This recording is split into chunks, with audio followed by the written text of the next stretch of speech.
এখনকার খবরে আমি মৌসুমী রয়েছি আপনাদের সঙ্গে। শুরু করছি আজকের খেলা আর খেলা। নিবেদন করছে সংবাদ প্রতিদিন। বিগত কয়েক বছর ধরেই ক্লাব ফুটবলে বারংবার উঠে এসেছে ব্রায়ান কালটাকের নাম। বর্তমানে সে নিয়েই সরগরম দলবদলের বাজার। সামাজিক মাধ্যমে গুঞ্জন রয়েছে কালটাকের সম্ভাব্য গন্তব্য হতে পারে ইন্ডিয়ান সুপার লিগের ক্লাব মোহনবাগান সুপার জায়ান্ট। যদিও এই চুক্তি নিয়ে আলোচনা এখনো প্রাথমিক পর্যায়ে রয়েছে। তবে খবর, ভানুয়াতুর এই ডিফেন্ডারকে নিয়ে যথেষ্ট আগ্রহ প্রকাশ করেছে মোহনবাগান। বর্তমানে ভানুয়াতু জাতীয় দলের অধিনায়ক হিসেবে দায়িত্ব পালন করছেন বছর 31-এর এই তারকা। ক্লাব ফুটবলে অস্ট্রেলিয়া এ লিগে সেন্ট্রাল কোস্ট মেইনার্সের হয়ে অসাধারণ দক্ষতা সাক্ষী করে চলেছেন এই ডিফেন্ডার। গত 2022-23 মৌসুমে একজন ইনজুরি রিপ্লেসমেন্ট খেলোয়াড় হিসেবে মেইনার্সে যোগ দিলেও সময়ের সাথে সাথে মানিয়ে নিয়েছেন নিজেকে।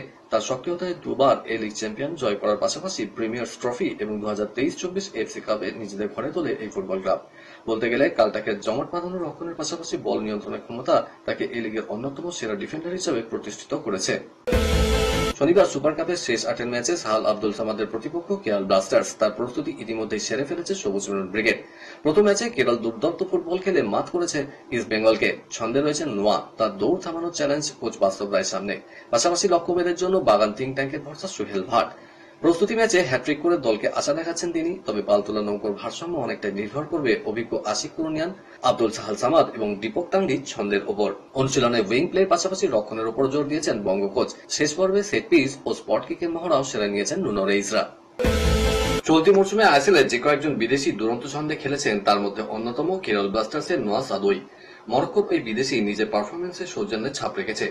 ভারতের প্রথম এফসি গোয়া ক্লাবে সই করেছিলেন, এরপর কেরল ব্লাস্টার্সে যোগ দেন। অভিষেক মৌসুমে কেরলের হয়ে দুরন্ত পারফরমেন্স করেছেন নোয়ান সাদুই। বলেছেন, আমি সবসময় মনে করি আমরা আরো ভালো খেলতে পারি, কিছু ব্যর্থতা থাকতে পারে, কিন্তু তারপর ছন্দে ধরে রাখার চেষ্টা করেছি। চলতি মৌসুমে দলগতভাবে আমরা খুব ভালো খেলতে পারিনি, তবে আমরা খুব ইতিবাচক ছিলাম এবং আমরা সবসময় পরের ম্যাচের জন্য অপেক্ষা করে আছি। ক্রিকেটের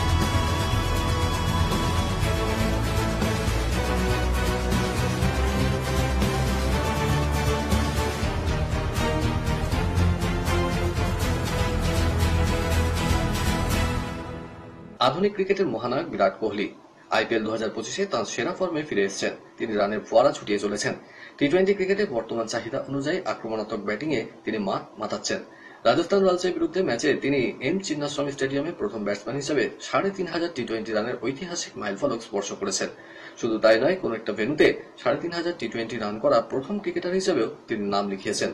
আইপিএল এর প্রথম সংস্করণ থেকেই বিরাট কোহলি রয়্যাল চ্যালেঞ্জার্স বেঙ্গালুরুর প্রতিনিধিত্ব করে আসছেন। চিন্নাস্বামী স্টেডিয়াম তার ফ্র্যাঞ্চাইজি হোম গ্রাউন্ড, যেখানে তিনি একের পর এক রেকর্ড ভেঙেছেন। এই সর্বশেষ মাইলফলক তার এই আইকনিক স্টেডিয়ামের সঙ্গে গভীর সম্পর্কের প্রতীক। তালিকার দ্বিতীয় স্থানে রয়েছেন বাংলাদেশের মুশফিকুর রহিম, যিনি মিরপুরে 3,373 রান করেছেন। তৃতীয় স্থানে ইংল্যান্ডের জেমস ভিন্স, যিনি সাউদাম্পটনের রোজ বোল স্টেডিয়ামে 3,253 রান সংগ্রহ করেছেন। আইপিএল 2025 মেগা নিলামে ভারতীয় তরুণ পেসার উমরান মালিককে কিনেছিল কেকেআর, কিন্তু চোটের কারণে আইপিএল থেকেই ছিটকে যান তিনি। বর্তমানে তার পরিবর্তে কেকেআর নিয়েছে চেতন সাকারিয়াকে। এবার ফের ফিট হয়ে মাঠে নামার জন্য মুখিয়ে রয়েছেন কাশ্মীরের স্পিড স্টার উমরান মালিক। কলকাতা নাইট রাইডার্সের সংসারে যোগ দিয়েছেন গতির ঝড় তোলা কাশ্মীরের বোলার উমরান। তার 150 কিলোমিটার স্পিডে বল করা নিয়ে একসময় শোরগোল শুরু হয়ে গিয়েছিল। চোটের জন্য যেহেতু উমরানের পরিবর্তন প্লেয়ার নেওয়া হয়ে গিয়েছে, তাই তিনি এবারে আইপিএল এ কেকেআর হয়ে আর খেলবেন না। তবে মরশুম শেষ পর্যন্ত নাইট শিবিরেই থাকবেন। নেটে সময় কাটিয়ে নিজের ছন্দ ফিরে পাওয়ার চেষ্টা করবেন। একই সঙ্গে কেকেআর ব্যাটাররা গতিময় পেসারের বিরুদ্ধে খেলার অনুশীলনও পাবে। আইপিএল এবার একাধিক দল হোম অ্যাডভান্টেজ পাচ্ছে না বলে অভিযোগ তুলেছে। তালিকায় সবার আগে নাম কলকাতা নাইট রাইডার্সের। এছাড়া তালিকায় রয়েছে লখনৌ সুপার জায়ান্টসের নামও। অন্যান্য দলও তুলেছে হোম অ্যাডভান্টেজ না পাওয়ার অভিযোগ। তার মধ্যে রয়েছে আরসিবি, সিএসকে। রাজস্থান রয়্যালসের হেড কোচ রাহুল দ্রাবিড় আবার বলছেন, অনেক ফ্র্যাঞ্চাইজিতেই অনেক নতুন ক্রিকেটার এসছে, ফলে হোম উইকেটের সঙ্গে অতটা ধাতস্থ হতে পারেনি। এর ফলে হয়তো হোম অ্যাডভান্টেজ না পাওয়ার অভিযোগ উঠছে। এই বিষয়টা এক একটা মাঠে পরিবেশের উপর নির্ভর করে। আমি নিশ্চিত নই কোন ফ্র্যাঞ্চাইজি পিচ কিউরেটর কার কাছে কি অবদার করছে বা চেয়েছে, তবে এটুকু বলবো দলগুলির নিলামে অনেক নতুন ক্রিকেটারকে নিয়েছে। অবশেষে ঘরের মাঠে এলো জয়। রাজস্থান রয়্যালসকে 11 রানে হারিয়ে জিতল রয়্যাল চ্যালেঞ্জার্স বেঙ্গালুরু। বেঙ্গালুরুর চিন্নাস্বামীতে রাজস্থানের বিরুদ্ধে খেলতে নামে আরসিবি। টসে জিতে ফিল্ডিং এর সিদ্ধান্ত নেন রাজস্থানের অধিনায়ক রিয়ান পরাগ। প্রথমে ব্যাট করতে নামে বেঙ্গালুরু, আর এদিন শুরু থেকেই ছন্দে ছিলেন বিরাট কোহলি। তিনি করেছেন 70 রান। তাকে প্রথমে সঙ্গ দিলেও মাঝপথে তাল কাটে ফিলিপ সল্টের। হাসারাঙ্গের বলে 26 রানে ক্যাচ আউট হয়ে যান তিনি। তবে বিরাটের সঙ্গে আরো একটি দুর্দান্ত ইনিংস খেলেন দেবদূত পাল্লিকাল। তিনি করেন 50 রান। আরসিবি পৌঁছায় 205 রানে। জবাব ব্যাট করতে নেমে শুরুটা ভালো করলেও দ্রুত গতিতে রান করেন যশস্বী জয়সওয়াল। তিনি করেন 49 রান, কিন্তু কেউ তাকে যোগ্য সঙ্গ দিতে করেনি। এদিন বেঙ্গালুরু বেঙ্গালুরু জোস হেজলউডের দাপটে বোলিং এর ডেথ ওভারে মুখ থুবড়ে পড়ে রাজস্থানের ব্যাটিং। দুদেশের দ্বিপাক্ষিক সিরিজ তো দীর্ঘদিন বন্ধ। পাহেলগাঁও হামলার পর ভারত অদূর ভবিষ্যতে আর পাকিস্তানের সঙ্গে দ্বিপাক্ষিক সিরিজ খেলবে না বলে ইতিমধ্যে স্পষ্ট করেছে বিসিসিআই। শেষবার ভারত পাক দ্বিপাক্ষিক সিরিজ খেলেছিল 2012-13 সালে। তারপর থেকে দুদেশের দ্বিপাক্ষিক সিরিজ বন্ধ। এখন শুধু আইসিসি টুর্নামেন্টেই দুই দেশ মুখোমুখি হয়।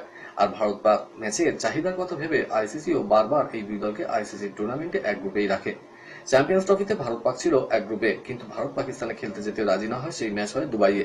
পেহেলগাঁওয়ে হামলার পর পরিস্থিতি সম্পূর্ণ বদলে গেছে। একাধিক সূত্র দাবি করছে ভারতীয় ক্রিকেট বোর্ড নাকি আইসিসি কে চিঠি লিখে অনুরোধ করেছে আইসিসি কোন টুর্নামেন্টে আর যেন ভারত এবং পাকিস্তানকে এক গ্রুপে রাখা না হয়।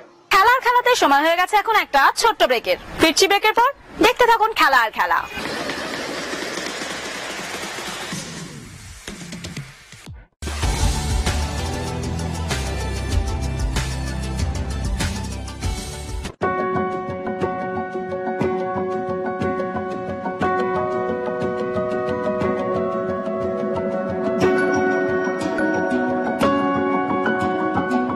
নিউজ মিডিয়া প্রযোজিত সাপ্তাহিক বিনোদন অনুষ্ঠান বিনোদন.com দেখুন প্রতি শনিবার ঠিক রাত 10:25 আপনাদের প্রিয় চ্যানেল ভিশনে।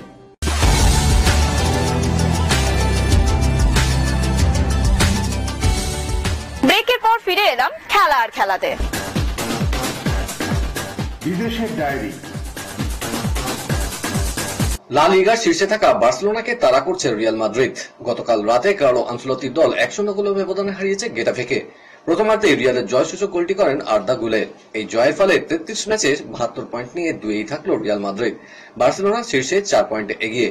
এদিনের জয়ে আত্মবিশ্বাস বাড়বে রিয়াল ব্রিগেডের। আগামীকাল কোপা ডেল রে ম্যাচে ফাইনালে রিয়ালের মুখোমুখি হবে চিরপ্রতিদ্বন্দ্বী বার্সা। তবে আনচেলত্তির চিন্তা থাকছে মিডফিল্ডার এডুয়ার্ডো কামাভিঙ্গাকে নিয়ে।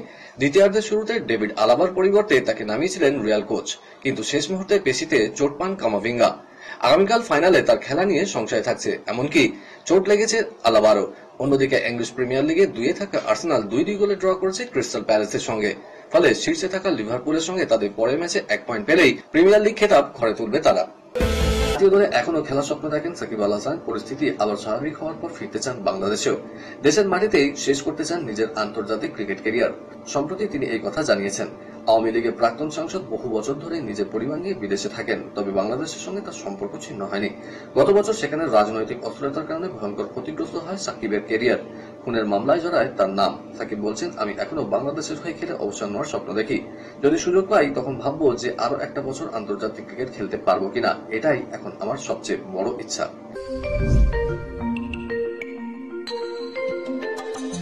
বিশ্বের অন্যতম সেরা জিমন্যাস্ট বলা হয় তাকে। অলিম্পিক্সে 11টি পদক জিতেছেন আমেরিকার সিমোনে বাইলস। 2028 সালে লস অ্যাঞ্জেলেসে হবে অলিম্পিক্স, অর্থাৎ বাইলসের নিজের দেশেই খেলা।